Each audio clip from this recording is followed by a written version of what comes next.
ప్రయాణికుల భద్రతకు అత్యంత ప్రాధాన్యతనిస్తామని రైల్వే శాఖ చెబుతున్నా మనుషుల రూపంలో ఉన్న మృగాల వల్ల రైలు ప్రయాణం నరకప్రాయంగా మారుతుంది. గమ్యస్థానానికి సురక్షితంగా చేరుస్తారనుకున్న రైల్వే సిబ్బంది కామాంధులుగా మారితే అబలల మొర వినేవారుండడు.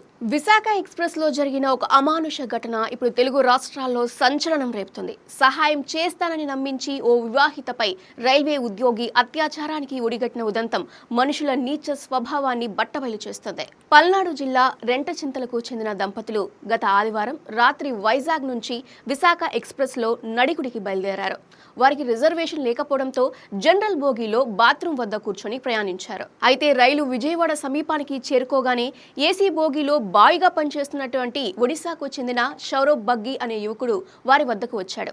బాత్రూం దగ్గర ఇబ్బంది పడడం చూసి ఏసీ బోగీలో ఖాళీగా ఉందని అక్కడ కూర్చోవచ్చని ఆ దంపతులకు ఆశ చూపాడు. వారు అతని మాటలు నమ్మి ఏసీ బోగిలోకి వెళ్లారు. అక్కడ భర్త ఫోన్ చూసుకుంటూ బాత్రూం వద్దే నిలబడగా భార్య లోపలికి వెళ్ళింది.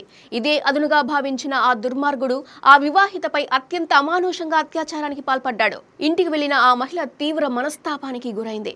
జరిగిన దారుణాన్ని బయటకు చెప్పలేదు. ఆమె ముభావంగా ఉండడాన్ని గమనించిన భర్త గట్టిగా నిలదీయడంతో అసలు విషయం వెలుగులోకి వచ్చింది. దీంతో బాధితురాలు మంగళవారం నాడు రెంటచింతల పోలీస్ స్టేషన్లో ఫిర్యాదు చేశారు. కేసు తీవ్రతను గమనించిన పోలీసులు వెంటనే 0 FIR నమోదు చేసి తదుపరి విచారణ కోసం విజయవాడ రైల్వే పోలీస్ స్టేషన్ కు బదిలీ చేశారు. రంగంలోకి దిగిన రైల్వే పోలీసులు బుధవారం నాడు నిందితుడి సౌరవ్ బగ్గిని గుర్తించి అదుపులోకి తీసుకున్నారు. నమ్మించి గొంతు కోసే ఇలాంటి మృగాలకు కఠినమైన శిక్ష పడాలి.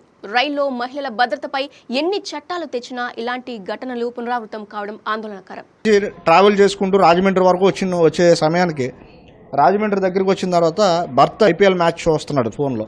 సో IPL మ్యాచ్ చూస్తున్న సమయంలో ఈ HA1కు సంబంధించిన బెడ్ రోలర్ అటెండెంట్ ఎవరైతే ఉన్నారో సౌరవ్ బగ్ది అనే వ్యక్తి ఆ డోరు ఏది జనరల్ బోగీకి ప్లస్ HA1 బోగీకి మధ్యలో ఒక డోర్ ఉంటుందో ఆ డోరు అతను ఓపెన్ చేసి వీళ్ళ దగ్గరికి వచ్చి నేను ఈ బోగీ అందరికీ ఇన్ఛార్జిని, నేను నా దగ్గర ఒక సీట్ ఉంది అని చెప్పి మాటలు కలుపుకుని మాయ మాటలు చెప్పి ఆ అమ్మాయిని ఆవిడని తీసుకుని వెళ్ళి అతని క్యాబిన్లో తీసుకెళ్ళి విజయవాడ దగ్గరలోకి వచ్చిన తర్వాత ఆవిడ మీద రేప్ చేయడం జరిగిందని చెప్పేసి మనకి 28వ తారీఖు ఈవినింగ్ రెంటచింతల పోలీస్ స్టేషన్లో 0 FIRగా నమోదు చేయడం జరిగింది.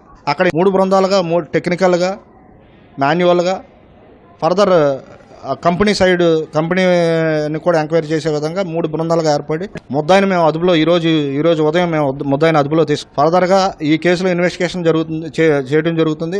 ఫర్దర్గా ఇతను ఇంతకు ముందు ఏమైనా చేశాడా ఏంటి అనేది కూడా మేము ఎంక్వైరీ చేయడం జరుగుతుంది.